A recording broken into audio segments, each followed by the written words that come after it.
Welcome ladies and gentlemen, you're watching another Furo Shadowverse video, and today it is finally the time to check out some ramped DRAGONCRAFT deck, also known as bloodcraft, because the deck is by far the most expensive deck I've ever built and it is not even finished. But we will come to that a bit later. For the start, let me just give you the legal disclaimer that the following video is officially supported and sponsored by Cygames, which is the company behind Shadowverse. If you like what you see from the game, you can give it a try for free on Steam, iOS or Android. Download links to the platform of your choice can be found in the video description below. So far so good, and now let's take a closer look at today's deck. You might or might not be familiar with a ramp deck in card games, so let me just give you a quick rundown of the basic strategy.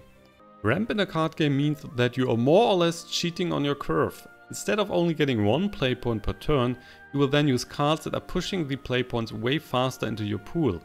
That results in a way faster opportunity to play your huge late game threats, and while your opponent might only be at 6 or 7 play points, you will already sit comfortable at 9 or 10. With such a lead, you are then able to control the endgame of each match, hence ramp decks are also always control decks. With the Tempest of the God expansion, we saw another increase in potential extra play points you can achieve early on. As a result of the buffed speed opportunity, the win rate for ramped DRAGONCRAFT skyrocketed, and it is only slightly behind Shadowcraft, but far ahead of most other classes.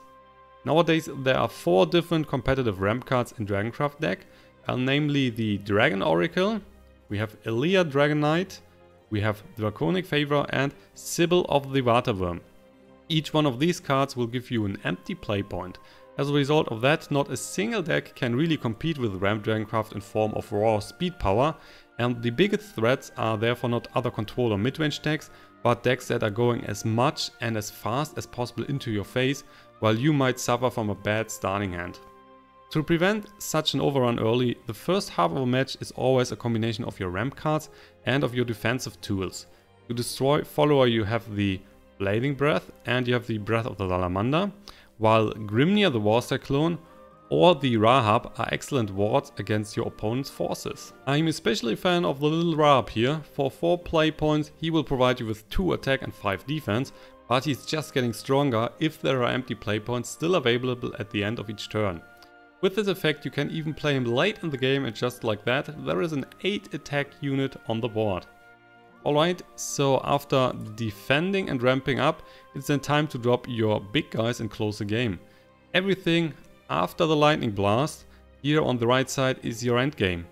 The Lightning Blast is another tool from the Tempest of the Gods, which is destroying most other control decks single-handed. For 6 you will banish an empty follower or amulet. What already sounds nice is just getting better at 10 play points when the enhanced version is coming into play, which is then banishing every enemy follower and amulet. That is not only wiping the whole board, but also denying any sort of last words effect. For the rest of the late game cards, let me just again express that this is not the final build, because there's still some of the expensive legendaries missing. I personally would love to see another 1 or 2 Bahamuts, 1 or 2 Ouroboros, and maybe a 3rd Sibyl of the Waterwyrm as well. Even in this non-complete state, the deck is already working really good. Yesterday on stream we had a very good time with it, and funny enough never lost to another ramped DRAGONCRAFT. Oh, and by the way, let's not forget about the small star on the deck, who is called Windreader Zell. This unimposing small unit is able to push 13 damage into your opponent's face. How so, you might ask? Well, look at his evolve effect. When you evolve him, you will give an allied follower Storm if Overflow is active for you. That means if you play Sahaquiel into the Bahamut and you still have play points left to drop the seal, then you will push 13 damage into your opponent's face. In most games this is a finishing move, so don't forget to use it. So far then for the deck overview. As always, we will now play a few games on the ladder. I'm still at AA, and if you have any questions regarding the deck or Shadowverse in general, use the comment section below the video. Also, if you like the work I'm doing, consider a free subscription to my channel and hit the like button. That would be really much appreciated, folks. Alright guys, let's start our journey today against the swordcraft deck. So we have our ramped DRAGONCRAFT deck against swordcraft, and probably just one aggressive mid-range version, which is of course running triple Albert for the face damage, so we need to be careful there.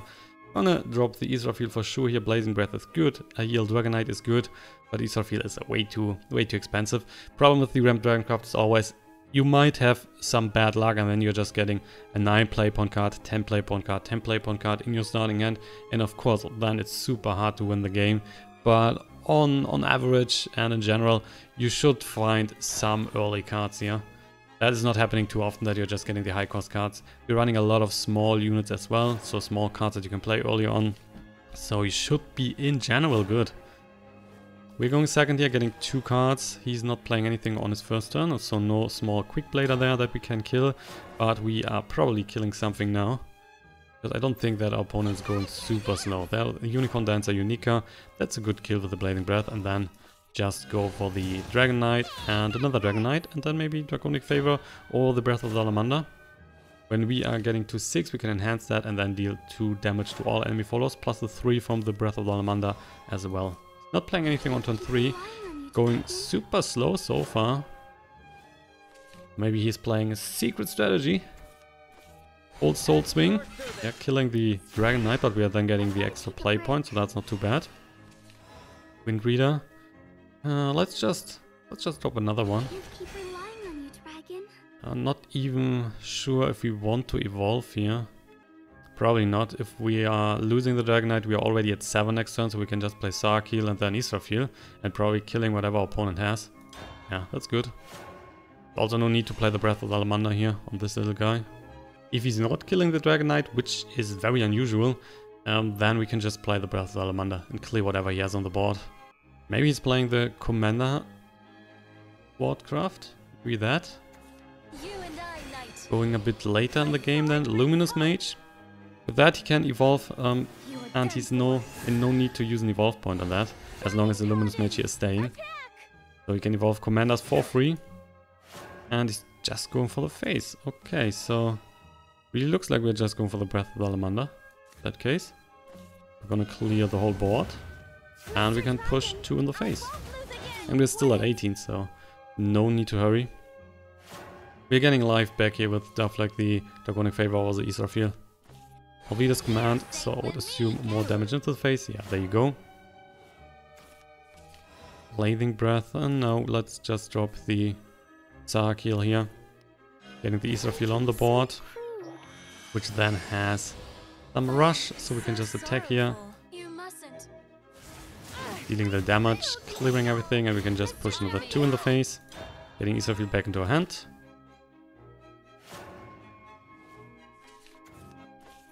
And just another Alvida's command. Guess he's still just hitting the face. Oh no, he's evolving. So gonna kill the Sahaquiel here, I would assume. There you go. You can then just trade if needed. And Blading Breath on this little guy. Sounds like a plan, so I'm definitely interested in going back to 15. Getting another Wind Reader Sail and another Lightning Blast. So with the Blading Breath we are killing the 3-2 as well, and the 4-1 is of course also dying. We still have 3 evolve points, which is a lot. Let's just drop this Sail here to have something on the board. And then with the Israfil, when we drop that next turn, we are getting 4 defense back. And also when he attacks, of course, 2 damage to all enemies, which includes the leader. The Geno 11 Vanguard and the Veteran Lancer. I have no regrets. So we could just go for the Lightning Blast here, denying everything. But I guess Israfil is good enough. He's then just getting the 2 Knights here, which is not too much damage to be honest, and keeping the Lightning Blast then. So just gonna drop Israfil. We are going back to 19 life. Just evolving here.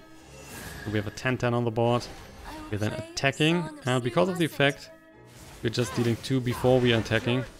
That means we are not really attacking, right? It would be nice if the attack would be blocked more or less, and then you can still kill the unit. That would be really cool. But might be too good. And because our opponent is down to 12, if we just go for the face here, we could also just kill him, probably, because we have the Sail. Flameblade Slayer, that's of course denying that. Down to 14, we are just healing back here. Rahab as well. So I would say, yeah, we're just going for the Draconic Fervor, healing back again, just to be on the safe side. Another Sail. Where are my big cards, really? Those. Let's drop the Rahab. We are evolving. Taking care of one of the small units here. Plus we're getting an extra attack at the end of our turn. So we have a 5-6 then on the board. He can still evolve here once, and he's normally just keeping that to drop the Albert as an enhanced version, which can then deal 10 damage in the face. There's Albert. So I guess he's now... Oh, he's not evolving. Interesting. So he might have another Albert in his hand. Definitely possible. Breath of the Salamander is kinda good, because then we don't need to play the Lightning Blast and we can still play something else on the same turn. Yeah, how about that? Let's just clear the board here. And I like to just drop the Dragonite instead of drawing another card. I can't keep relying on you, Dragon. So even if he's dropping another Albert and enhancing that, he cannot kill us right now. He would need an evolved Albert now and then another Albert, and then he had enough because that would be exactly 16.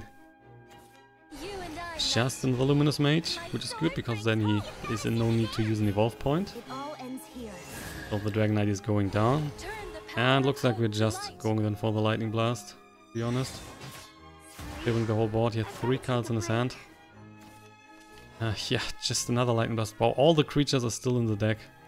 That is amazing. So, gonna clear the board. Board is now totally empty. He still has 1 evolve point. He's just waiting there to drop the Albert. That's his plan. Go for the enhanced Albert 2 times, and there is the first one. So he's evolving, that is 10 in the face. You're done for. A little blood won't stop me.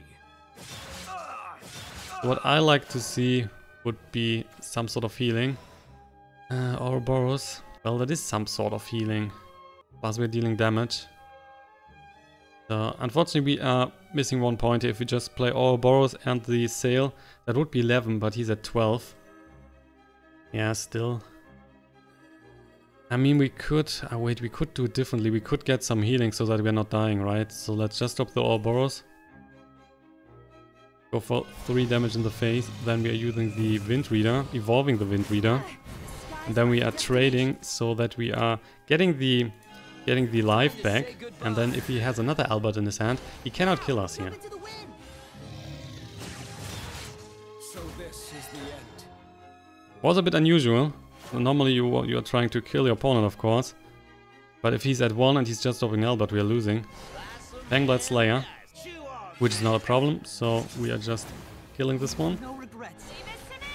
Veteran Lancer, we have a Lightning Blast here. But now we are again at 6, so dangerous again. Yeah, well, cannot change that. Let's just drop the Lightning Blast. Still at 6, so 1 Albert is good enough. I mean, there's still 23 cards left in his deck. And getting all 3 Alberts at the first half of the deck is very lucky for him. That's just the Vanguard, which we might just again. Zeus is good. And 5 in the face then. If we play the Lightning Blast, we could have denied everything on the board. But then again, there's nothing on the board that is helping us. With the Zeus here, that's a very good unit. It has Ward and Bane, and of course Storm, so we can go for the face. He's now down to 4, which on the other hand means that he needs to kill the Zeus. And he can do so with Tsubaki. So we are getting another 4 on the face. And down to 2. Ah, man. And Grimnir. Ooh, holy shit. So the Lightning Blast. Just killing everything. Oh, we are just dropping the Grimnir. Okay, Grimnir is a victory here. Otherwise, we would have played the Lightning Blast. That would have banished everything on the board. And with only 1 card left, would be hard for him as well. But Grimnir is, of course, the victory. That is dealing 4 damage. And with that, our opponent is out of the game. Alright, so game 2 is Dragoncraft versus Dragoncraft. So what we can expect is to see another ramped Dragoncraft. If that is another ramped Dragoncraft, we might just want to go heavily for our ramped cards. The faster you are going to 10, the better for you, and that's normally then the victory. Cannot keep those cards, especially not the Zeus. Well, and there we go. That's a really bad start. Blazing Breath is not really working out in this matchup, most likely, because opponent is not playing anything. In general, I mean, he could play a different Dragoncraft deck, that's totally possible. So let's say a Storm Dragoncraft deck, for example, just going heavily in the face. Oh man, not much to do. So just the Grimnir on turn 3 is not really strong. It's especially if our opponent has some ramp. No, not at all, so that's at least something. So we're going Grimnir into Rahab into Draconic, just for the extra play point here. We're not getting any life back because we should be still at 20 then. Okay, just the Breath of the Salamander. He's also not dropping any sort of ramp, that's pretty good. Dragon Oracle, yeah. Definitely Dragon Oracle is better than the Rahab here at this point right now. Wow, and our opponent is not doing anything, so that is even slower than our deck. Just the Draconic Fervor for 2 more cards. We get an extra play point. We got Sibyl, so that is pretty good. Maybe just got all the destruction in his hand and all the high cost cards. And also Draconic Fervor, yeah, probably just got all the high cost cards as well. Dark Angel Olivia, no, we're not going for that. Let's just drop the Sibyl here. Gives us another empty play point, so we're already at 10 next turn. Yeah, well, that's it, right? Healing back, but we're still at full life, so we're not really healing back. Opponent is overdrawing here because he was using the Draconic last turn, which was giving him more cards. There's the Dragon Knight. Well, and we might just... let's see. Have quite a few options here, to be honest. Just the Lucifer, for example, we could evolve that. We have the Dark Angel Olivia already in our hand. So with that, we can just get the evolve points back. Plus the Lucifer is dealing damage heavily into the face.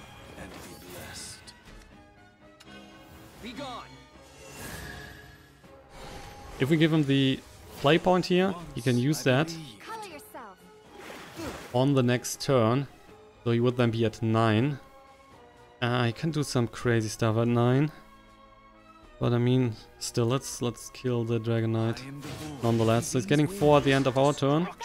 It means he's down to 12, while we are still at 20.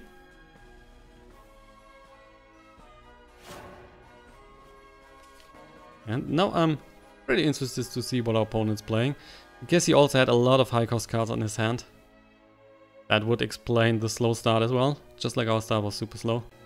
But can he kill both units? That's the real question. Because if he's only killing the Lucifer, for example, then we are still able to push at least 4 into the face. So he's hitting that for 3. Why are you hitting that for 3?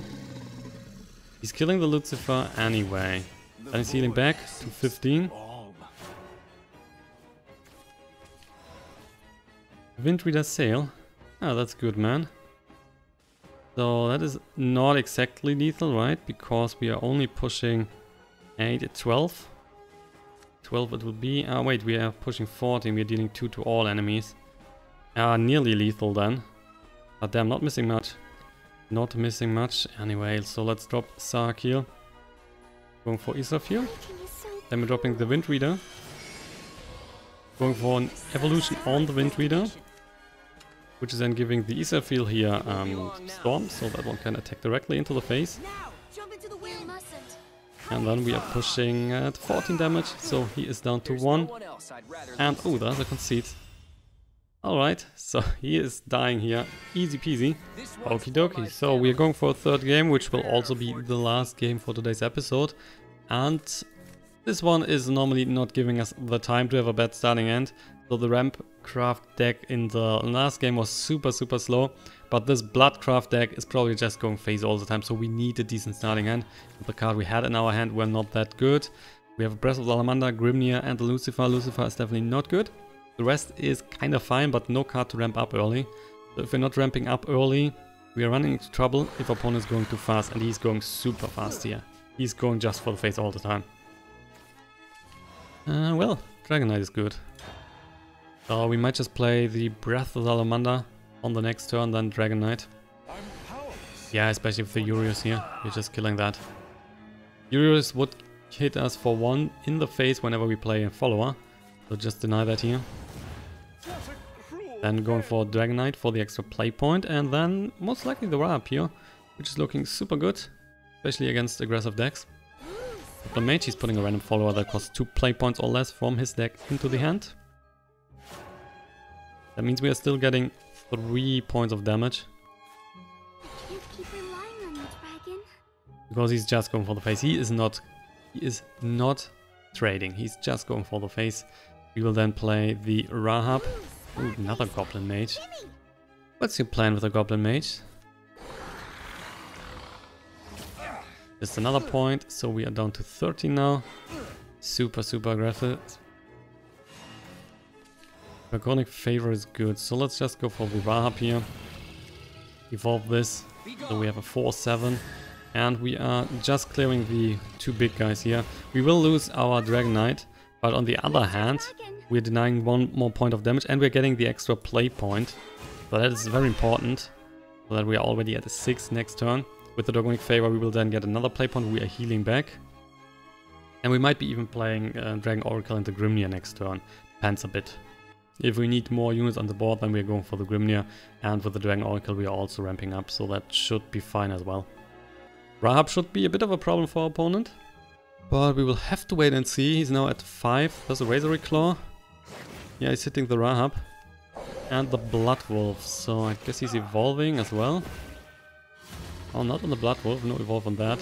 First Brand Vampire. Really playing everything in his hand. So yeah, with the Amling Wrath evolving, we are just evolving Grimnir and playing the Dragon Oracle alongside. We're now down to 9. Another Grimnir, great success. Nonetheless, we are still, I mean, wait, we could also, we could play a second Grimnir here. We can play Sahaquiel next turn, which on the other hand means that we are healing with the Lucifer. And second Grimnir, is that good? Dropping more stuff, we might need the, yeah, let's drop it. Might need that.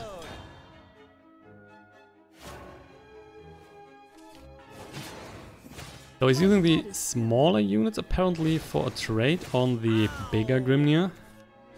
And there is an Implanter with a Storm, but the Grimnir is still there, so it was good to drop that. Then we're going for Sahaquiel into Lucifer. And the Lucifer here is healing us at the end of our turn for 4, so we're going back to 13, plus we can kill his Implanter. And that should help us a lot. On the next turn we can just play another Lucifer, so healing back again. We could evolve the Lucifer, but we are normally not doing that because we want the healing in this situation. Razor Claw. What are you hitting, just for the face? Interesting. Just using Razor Claw into Razor Claw. Well, then we're just going for Lucifer, right? Bahamut, yeah, we're just doing the healing here. Going back to 11 then, we're going for 4 on the face. And then the victory should be next turn. I mean, he cannot push 11 points of damage here. That's not happening. Empire Noble. And the Dark General, which is currently has Storm, so we can just go for the face with that.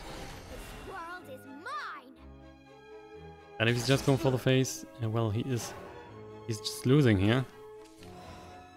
So let's just hit this guy, and then 6 in the face. And the game is over. With that we have 3 wins, 0 defeats, and I would say GG, man.